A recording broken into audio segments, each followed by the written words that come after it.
we always want to make sure that our customers from our website get first dibs, get, again.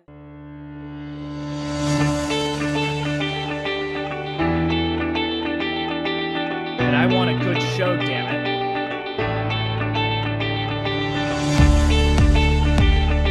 Ready for a good show? Doing awesome, yeah. I'm excited to talk to you, Angie. Thank you for having me. Yes!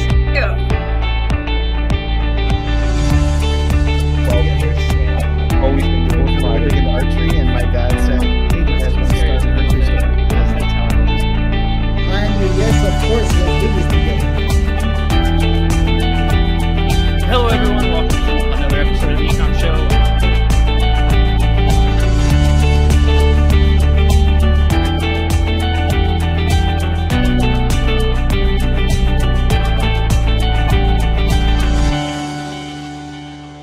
Hello, everyone, and welcome to another episode of the E-Comm Show. I'm your host, as usual, Andrew Maff, and today I am joined by the amazing Jennifer McKay Newton, who is the founder and CEO of DefineMe. Jennifer, how you doing? Ready for a good show?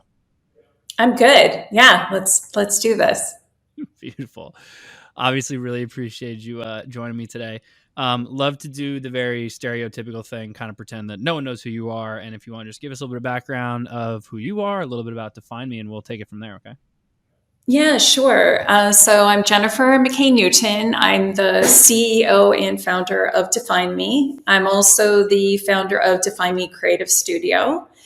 DefineMe is a perfume brand. We create fragrances. They're natural, clean, vegan, cruelty-free. And really our secret sauce is about creating wellness through scent. So that's, we launched in 2015, and that's how we started. I wanted to come up with something that made the world a better place, if you will.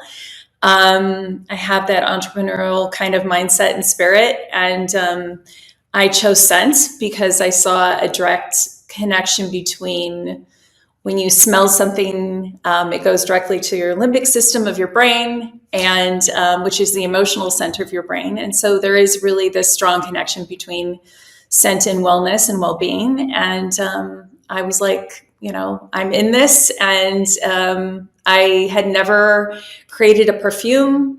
I didn't know anything about the beauty business. So I was sort of a little crazy at the time.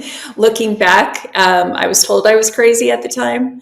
But we've been in this we're going into our 9th year now. And, we have our own brands. We have collaboration with Mattel. We do the Barbie fragrance. We collaborate with Disney, so we do all the princess fragrances, and we work with some of the largest retailers and distributors in the world. So, and we have a website, of course, and so that's really kind of like the big story of who I am and what I do. Wow. So before we dive into the DefineMe specific side, can you tell me a little bit about what DefineMe Creative Studio is? So DefineMe Creative Studio is an offshoot of our brand. It's a place where we place all of our collaborations, whether it be other companies, designers, influencers, and things like that. So it's kind of just like our place to put all of these side projects. The side projects started coming organically. And when I mean side projects, I mean working with Disney and Mattel and not our brand. And we needed to, in business, a lot of times things happen organically and you kind of have to follow them, I believe, as especially with the way businesses these days and companies and just the uncertainty, going through COVID and things like that. So it's really, for us, it was important to look and really kind of follow and lead where the money was, essentially, and the revenue was going. And so we wanted to just have something that was really sort of this organized place to keep all of our creative projects and collaborations. So we launched the DefineMe Creative Studio officially last year. And it's been getting busier So that's exciting. Wow. So would you, I guess, I know I don't want to get too deep into the specifics around Disney and Mattel because they scare me. Say the wrong thing and I'll be on their hit list. No, Yeah. they don't. They're good. Would you say, so is it kind of like a white labeling for the most part? Like obviously, you're creating the fragrances in the sense, and then they're packaging it for Barbie, the princesses, that kind of thing, correct? Well, we have different setups with different companies. Mattel, for example, is a straight license. Disney is a little bit different. We also work with influencers, and those are more of partnerships, if you will. So they're really about coming up with creative solutions that work for both sides of both sides of the deal. So we're just really kind of like open to, making things work for everybody and seeing what we could do creatively to bring more fragrances into the world. Yeah. That is a very cool concept. And it says a lot about DefineMe, the original aspect of it, because it clearly did so well and picked up so much that you had so much people reaching out to you that you had to like spin off an aspect of the company just to be able to fulfill that kind of thing, which is very cool. So the DefineMe side, fragrance has to be one of the most complicated spaces because not only is it wildly competitive, but scent can theoretically be subjective, and then at least from an e-commerce perspective, you can't smell it until you have it in your hands. So how did you get the product out there? How are you currently marketing it? Like, what's been that approach so far? Yeah, when I started, I didn't really think that through. Like, how do you sell fragrance online? That was the big $1 million question, really. And, like anything, it's about connecting to your consumers. Sampling is really important. The other thing is creating visuals that connect to the scents themselves, like using notes and things like that. So we have a lot of tricks up our sleeves in how we communicate. The way a scent smells, we really connected to how it would feel.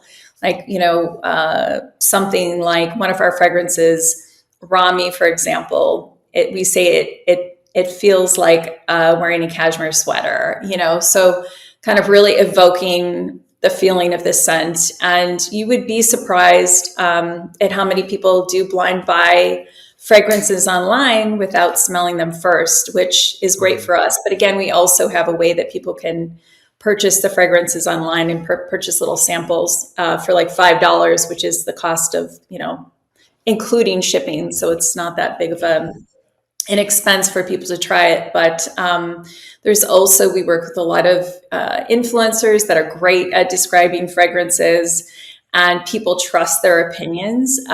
So we do things that way as well. But it's been very interesting. But I think, people really can get behind us as a brand. We, and this is part of the whole bigger picture of why I believe our company was attractive to the likes of Disney and Mattel, is just like what we believe in. We're women founded, women owned. We support girls' education. We are vegan, cruelty-free. We make clean fragrances. I always wanted to make something that I would wear, that I would let my daughter wear, that I would let my sister and my best friend wear. And so we really pride ourselves in our ingredients. We're also sustainable. We produce everything locally in California, where we're based. And so I think, as any other product, consumer product goods, I think people really want to know where they're buying things from, and that, you create this trust within your customers. And I think that's what we've done really well over the years. I always call us the tortoise and the hare, because you see some of their companies just like take off and pop up, but we've kind of been gradual and slow, and we're gradually building this kind of really interesting brand that I think really reflects the times happening right now, and with business in general. So, I'm proud of what we've done so far. It's been kind of a wild ride, but to answer your question, it's just being super creative about describing the sense, the notes, connecting to our customers, through ourselves and through our influencers, and a lot of just email marketing, SMS marketing, and things like that. From the marketing perspective, do you find that the influencers are the ones that are really helping spread that message a lot? Like, is that where a majority of, either your reach or your revenue is coming from, or is it a different channel?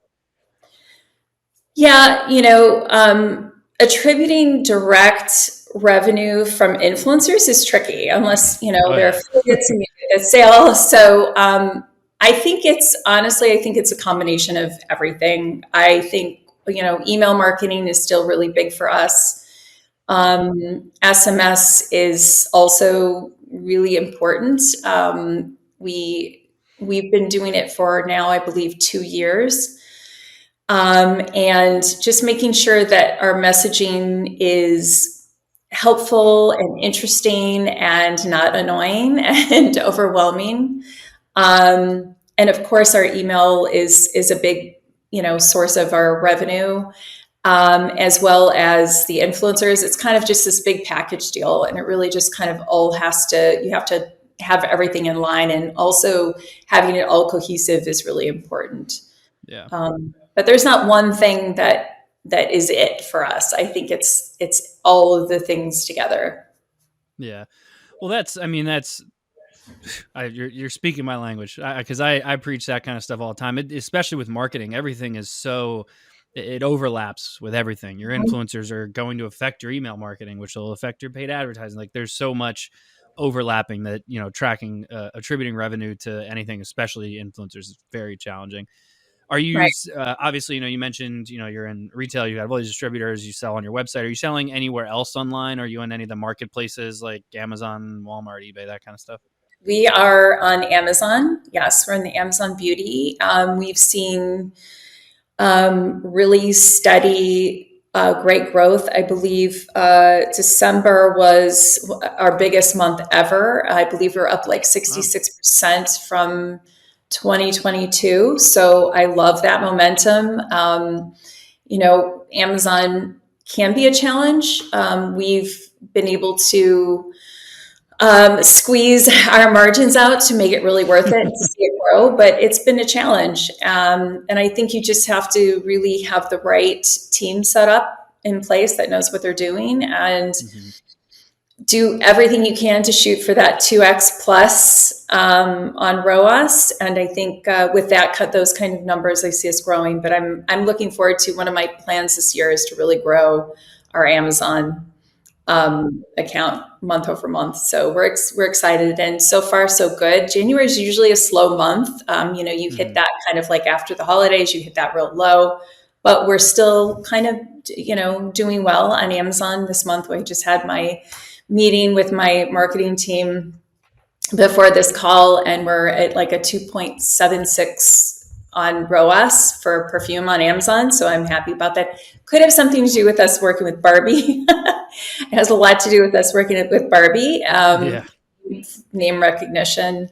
But I think Amazon, there's just so much growth potential there. And I think it's for us, it's definitely a focus for 2024. Yeah. I always find with Amazon, for people that, have their own website as well, there's two different mindsets. There's one where I have my Amazon business and then I have my website business, and they're treated completely separately. And then you have others where it's more of Amazon is treated as a customer acquisition channel, and you're leveraging it really more to direct people to eventually get to the website. And sometimes you have like subscriptions in place or recurring orders of any kind, like that kind of thing. What's your approach with it so far? It's both. Okay. Of course we want the customers to purchase the product on Amazon and then say, love it, and then go, who is this company? And then come to us and then become part of our family, if you will. But I understand the convenience of Amazon. I shop on Amazon. Sometimes I'm like, oh, I want to buy it. And I really do go out of my way to buy it directly from companies that I like a lot. But sometimes you're just buying, your dog food on Amazon and you're like, I need that. I need the makeup, or I need the hair product, or I need the fragrance. Yeah. And so I understand the convenience. So it's a little bit of both. If we're able to, offer a similar experience on Amazon that we do on our own website, then I'm all for it. I just want people to really get our product and fall in love with it, and then want more and be more, a bigger part of our company. So we will do, coupons and things like that on Amazon, but we offer in general more kind of VIP attention to our customers on our website. So they're the first to know. They get the bigger, during the holidays, they get the bigger deals, just because, we want to appreciate them a little bit more. So that's how we really treat Amazon. Before it was all about customer acquisition for us, but now it's like I see the value in Amazon and I see the convenience, and people just want convenience a lot of times, and I can respect that. Yeah, I completely understand it. I more or less think the same way that you're thinking, like how you could see it. It's both, like, it's hard. You can't just say no to Amazon. You do have the people that, treat them as completely separate businesses, but there's such bleed over of, sometimes you'll run tests and ramp up your, let's say, Facebook ads, and next thing you know, your Amazon's doing better because people are just naturally going that way to see if you're available there. So being able to leverage their pre-existing audience makes obviously a lot of sense. Do you have your full product line available on Amazon, or is it just like certain aspects of it? We do. But in truth, if something's new, for example, they're the last to get it. We always want to make sure that our customers from our website get first dibs, get, again, the VIP treatment. Nice. I used to see Amazon in that kind of light, and I was kind of like not interested. But it is really an important part of our business. And I just calculating some of the growth that we can have, month over month, quarter over quarter, and just watching it almost like in a way, ignoring it a little bit and then just seeing it grow, organically is really interesting. And again, anything that's growing organically, you have to pay attention to. And the other thing that Amazon can offer us is data. Like, we can look at all of our data and we can take that data and use it on our website. We can see what's working there and use it, for our own good and for our website. Yeah. But normally watching our, up until really Q4 of last year, our website sales were always higher than our revenue was always higher than our Amazon. And now it's starting to flip. So I'm kind of like, as a founder, you really have to pay attention to that, and really see it as a tool, and for me, it's like, if someone purchases our product on Amazon, or they purchase it on Ulta or Macy's or on our website, they're purchasing our product. So we have to pay attention to that, and you have to pay attention to where your customers are shopping, and you have to be where your customers are. Otherwise, they're going to buy somebody else's product. So exactly. Have you dabbled in Buy with Prime at all? Have you explored that since you're on both channels? If this is an Amazon specific marketing question, I can't tell you. I don't believe so, but we're trying. We have a great team. They're really the latest and greatest. They're doing a great job for us. So if there's anything new happening, I'm sure it's just a matter of time before we're doing it. We are engaging more with Amazon influencers. We're, beauty, specifically the beauty influencers, and we haven't quite it hasn't quite been as robust as our regular influencers, like our TikTok or our Instagram influencers. But I definitely believe that this should be a priority for us heading, into Yeah. 2024. Yeah, that would be Amazon's creator connections. Yes. That it's interesting. I've seen it do okay, but I agree. Like, I would have anticipated it to be much better the few times that we've played with it, and I was like, okay, we'll see what happens. But I also know that a lot of influencers haven't like really caught on to it yet, and so it's a matter of them just getting on there, and then I'm sure that'll skyrocket. Mm-hmm.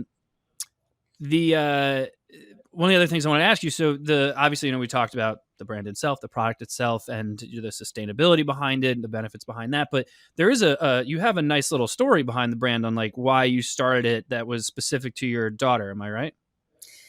Yeah. So I would see, well, little background. I was an interior designer for a long time. And I was like, I want to do something different. I went back to my design roots. So I studied industrial design and interior design in school. And I was like, I'm just going to create amazing products. And so through my first company I had launched, it was called Pure Designs for Living. I made these boxes. There were special occasion boxes. They were for weddings and baby showers and housewarming and things like that. And one of the products within that product was a candle, because it was a little kind of ceremonial box where you would write a note to the person for the baby shower or the wedding or whatever the occasion was. And it was a keepsake box. And so I ended up learning about scent through the candles. And as I was working with these candles, I saw the connection again, because people were like, when I light this candle, it makes me feel this way. It makes me feel good, and et cetera. And one of the things that I saw with my daughter, and it was like having kind of like the low confidence and self-esteem challenges. And I remember having the same thing when I was her age myself, and also my sister and my friends, and every woman that I knew had sort of these confidence or these like negative thoughts going through your head. And I know guys have it too, because I have a son as well. And so learning how the scent is connected to wellness and how you can put these like positive, empowering inspirations within scent, I thought, this is it. This is the way that I, help people in that way, was to put positive intention through scent. So some of our scents are about self-love. Some are about feeling strong. Some are about being a free spirit. And through the packaging and through the intentions, it's pretty clear what they're about. And so whether you know it or not, throughout the day when you're wearing the fragrance, if you know what the brand is, and if you've read what you're buying, those little subconscious intentions are with you throughout the day. And so that was really the reason. It's just kind of help support through scent. And that was, that is how really I took this crazy journey. And again, I think that like Disney and Mattel and everything, they saw that and they recognized that with what we were doing. So when we create a scent, there's always a meaning behind it. There's always a reason we're doing it. It's not just like, let's do a vanilla scent or let's do this scent. Yeah. We obviously want everything to smell good, but we always try to put something behind it. And one of our best selling products, we have crystals infused, because why not, right? Let's throw some crystals into this picture. So I love crystals, and I didn't think that, I didn't know how this was going to fly. So I took a bottle with some perfume and put crystals in it, brought it to a trade show just to kind of talk to my customers and to see what they thought. And I would also recommend anyone doing a business to do that. Talk to your customers, market research, right? And every time my sales pitch was, well, if you don't think the crystals, if you don't understand the metaphysical aspects of the crystals, they're just really pretty to look at. So it's kind of a unique, and they're like, and 10 out of 10 times they're like, they would say, no, I believe in the metaphysical. And I was like, okay, I'm onto something. And so now those are some of our best-selling products, the ones with the crystals. So that is genius. I love that. I gotta tell I didn't notice that on the site. I gotta tell my wife; she would love that. Oh, see what I mean? And so the crystals, for example, the Sophia Isabel fragrance is about bringing a free spirit. It's a very warm, I call it like golden sunshine kind of fragrance. It's citrusy and warm. It's one of our best-selling scents, and we combined it with citrine, which is they're golden, it's abundance, they're warm, they're sunshiny. So those two were a perfect match. And so that's kind of how we do everything. And I think it's really different than, just having, a vegan cruelty fragrance out there being a niche brand. We're always trying to do something deeper and kind of different. And that's how we've survived this long. It's just kind of thinking out of the box and keeping it kind of personal and inspiring for people. Yeah.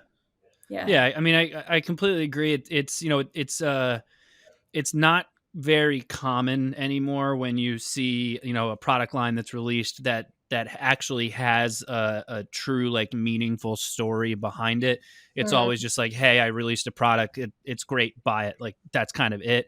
Whereas yours, there's even, they say in certain aspects of like therapy things where they say like, hey, it's a look good, feel good. If you're not feeling great about yourself, get up, get dressed, put on something nice, even if you're not doing anything that day to feel good. And I could see how that would be a very similar concept of smell good, feel good. Like it can totally line up that same way. I love the concept. Very cool. Awesome brand. Love it. I don't want to take up any more of your time, Jennifer. Obviously, really appreciate you having on the show because I know you're super busy. I'd love to give you the opportunity here, let everyone know where they can find out more about you and, of course, more about DefineMe. Yeah, sure. So our website is definemefragrance.com. And you can buy our products, check our products out there on that website. And then also DefineMe Creative Studio, where you can, if you're interested in the Barbie fragrances, you can check it out.